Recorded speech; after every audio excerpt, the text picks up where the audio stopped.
napakawalang kwenta mong magulang kung hanggang ngayon pinoproblema mo pa rin yung basic needs ng pamilya mo. Kung bakit ilang taong ka nang lagi na lang pinoproblema yung mga pangangailangan ng pamilya mo tulad ng pagkain, pambayad ng bahay, kuryente, tubig, lagi mo na lang pinoproblema yan. Kung lagi mong pinoproblema yan, malamang sa malamang, isa kang walang kwentang magulang. Kung ngayon mo lang ako nakita, ako si Ricky Barbatiano, 5 taon nang walang kwentang magulang. 5 taon ng negosyante. Kaya tapusin mo ang video na to para malaman mo na kung isa kang magulang ngayon, baka isa ka na rin walang kwenta. Isa ka na rin sa laging pinoproblema taon-taon ang basic needs ng pamilya mo. Na kung bakit 3 taong ka nang namumroblema sa basic needs, 5 taon. O kung 10 taong ka nang lagi mo yung pinoproblema. Kaya pag-uusapan natin kung bakit wala kang kwentang magulang. Pero bago yan, ito muna yung kwento. Yung unang taon na nagkasama kami ng asawa ko at nabiyayaan ng isang anak, doon ko na-realize yung responsibilidad ng magulang. Doon ko na-realize na hindi basta-basta ang pagiging magulang. Dahil nung nagkasama kami ng asawa ko, umupa kami ng bahay, nagbabayad kami ng kuryente, nagbabayad kami ng tubig, at syempre, yung basic needs na kakainin namin araw-araw. Kaya pinagbutihan ko yung trabaho ko. Kahit minumura-mura ako ng operator ko noon dahil helper niya ako, baliwala sa akin yun. Kasi nga,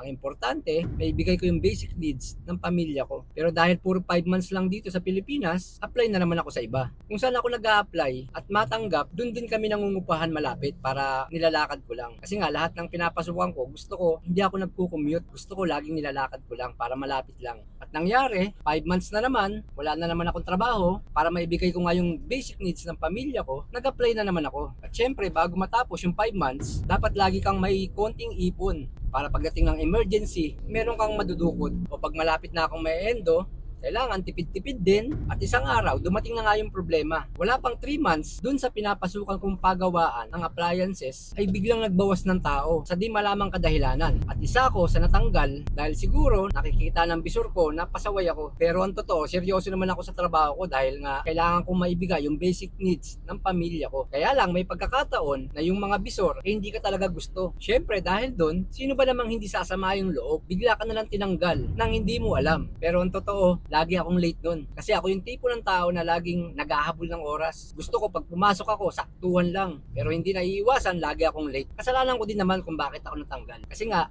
ang dami kong late. Wala akong absent, pero late, laging meron. Kahit nagbubutihan ko naman yung trabaho ko, kaya lang, ako talaga may problema nun. Kasi nga, para sa akin, napakahalaga ng oras sa akin nun kahit empleyado lang ako. Ayoko na naghihintay ako dun sa pabrika. Gusto ko pag pumasok ako, saktuhan lang. Ang problema, malate ka ng 1 minuto, automatic kaltas na yun. At record na yun. At dahil walang kasiguraduhan, yung trabaho rito sa Maynila, sa mga kumpanya, dahil kadalasan, puro 5 months lang, naisipan ng asawa ko na mag-apply. Dahil nung panahon na yun, naranasan namin na kumain ng panis na sa sobrang pagtitipid, nangihinayang ka dun sa napanis na kanin. Wala ka ng trabaho, natanggal ka ng biglaan, tapos may mga problemang darating, bayaran ng tubig, kuryente, gatas ng anak, at bayarin sa bahay, nagkasunod-sunod ang problema. Kaya ang solusyon ng asawa ko, mag-apply na rin, na kahit gusto ko na dun lang siya sa bahay para maalagaan yung anak ko, dahil nga sa sistema ngayon na puro 5 months ka lang at anytime pwede kang tanggalin sa trabaho pag nakitaan ka ng bad record, nag-apply ang asawa ko at nakapasok na nga dun sa trabaho. At syempre ako din, naghanap din ng trabaho at yung anak namin, pinaalagaan na lang namin. Mula nun, pinagbutihan ko na lagi yung trabaho ko. Iniiwasan ko lang malate. Mula nung may trabaho na yung asawa ko at ako, hindi na namin pinoproblema yung mga basic needs. Lagi na kaming may solusyon sa mga problema namin. Lalo na sa mga financial. Kaya eto na, pag-uusapan natin kung bakit isa kang walang kwentang magulang kung hanggang ngayon, basic needs ng pamilya mo, ilang taon mo nang pinoproblema, problema mo pa rin hanggang ngayon. Ito ang mali. Kadalasan kasi, pag sumasahod ka, mas inuuna mo pa yung mga secondary needs. Yung pagbili ng gadget, dapat lagi kang may load. Yung binili mong kung ano-ano sa Shopee o Lazada, mas inuuna mo yung luho mo o yung yabang mo sa katawan. O minsan, inuuna mo yung bisyo mo, gala dito, barkada, alak, yan lagi ang inuuna mo. Yan ang mali sa mga pamilyang Pilipino na ang inuuna ay yung mga hindi naman pangunahing pangangailangan ng isang pamilya. Kaya kung minsan, bayaran na pala ng bahay, wala ka na palang pera. Hanggang sa mga anak ng mga anak, yung problema na yan. Una, problema mo, pambayad ng bahay. Dahil inuuna mo yung bisyo mo, yung luho mo, yung yabang mo mo sa katawan, hindi mo na malaya na bayaran na pala. Dahil wala kang pambayad, susunod na araw, nandyan na naman yung problema. May darating na naman na bill ng kuryente, bill ng tubig, hanggang sa wala na pala kayong bigas, wala na pala kayong kakainin. Hanggang sa mangutang ka na ng mangutang na hindi mo namamalayan, lubog ka na pala sa utang, baon ka na pala sa utang. Kaya kung bakit ngayon isa kang magulang na hanggang ngayon may utang ka pa rin kasi nga wala kang kwentang magulang. Hindi mo inisip yung mga basic needs na dapat binibigay mo sa pamilya mo. Kaya napaka-inutil mong magulang kung hindi mo maibigay yung pangangailangan ng anak mo. Gatas ng anak mo, hindi mo maibigay, pinapangutang mo pa. Unang taon ng pag-aasawa mo, sige, accepted. Pangalawang taon, sige, accepted. Dahil marahil hindi mo pa alam ang tunay na sitwasyon ng buhay pagpamilya. Pero kung 5 taong ka nang pinoproblema mo, yung basic needs ng pamilya mo, hindi na basic needs ang problema. Baka ikaw na yung problema. Hanggang ngayon pinoproblema mo pa rin. Ibig sabihin, hindi mo sinulusyonan yung problema na taon-taon mo nang pinoproblema na lagi ka naghahagilap ng pambayad ng bahay, pambayad ng kuryente, pambayad ng tubig. Taon-taon mo na lang pinoproblema. Ibig sabihin, inutil ka, hindi mo sinulusyonan. Alam mo na pala na may babayaran ka buwan-buwan, pero dapat paparating pa lang yung problema, nagagawan mo na kaagad ng solusyon para hindi manganak yung problema mo. Kaya hanggang ngayon, baon ka pa rin sa utang. Na hanggang ngayon, stress ka pa rin sa basic needs na lang. Dapat hindi na pinoproblema yan. Kung 5 taong ka lang magulang, naranasan mo na marahil sa unang taon, 2 taon, 3 taon, yung hirap ng buhay. At sigurado ko, dahil alam mo na, naranasan mo na, tulad namin, naranasan namin kumain ng panis na kanin para lang sa pagtitipid. Pero ikaw bilang magulang,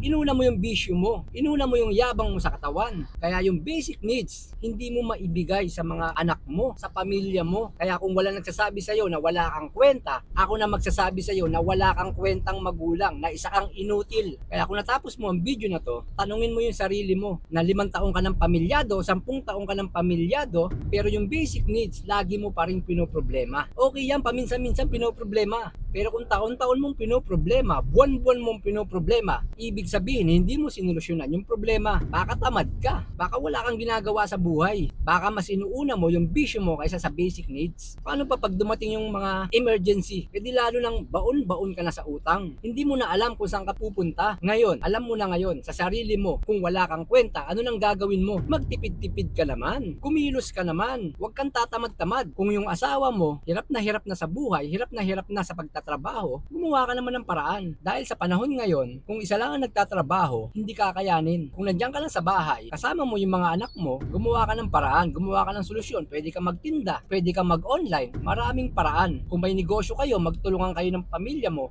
ng asawa mo, maraming paraan. Dahil naniniwala ko, sa bawat problema ng pamilya, laging mayroong solusyon. Hanapin mo lang lagi yung solusyon. At pag nahanap mo na yung solusyon, gawin mo na yung solusyon. Na para hindi na manganak yung problema. Ang kalaban lang natin dito, manatili ka na maging kampante, na mas inuuna mo yung bisyo mo, yung secondary needs ng pangangailangan mo ang mas inuuna mo. Kaya kung nagawa ng iba na hindi na pinoproblema yung mga basic needs sa pamilya, sigurado ko kaya mo rin. Mag-isip-isip ka bilang magulang. Alam ko, ginagawa mong lahat para sa pamilya mo. Alam ko na lahat ng paraan para mabuhay ang pamilya mo, iniisip mo. Wag mong isipin, gawin mo yung mga solusyon dun sa mga problema mo buwan-buwan. At pag nasolusyonan mo yan buwan-buwan, darating ang panahon na yung mga basic needs hindi mo na pinoproblema. At pag nasolusyonan mo yan, mababawasan na o mawawala na yung stress mo buwan-buwan. Basta kumilos ka, mangarap ka, galingan mo sa pagiging magulang. Hanggang sa muli, ako si Ricky Barbachano, naniniwala na ang oras ay sagradong binigay ng Diyos para sa ating lahat. Kaya kailangan mong kumilos habang ikaw ay malakas dahil walang nakakaalam ng oras ng iyong pagwawakas.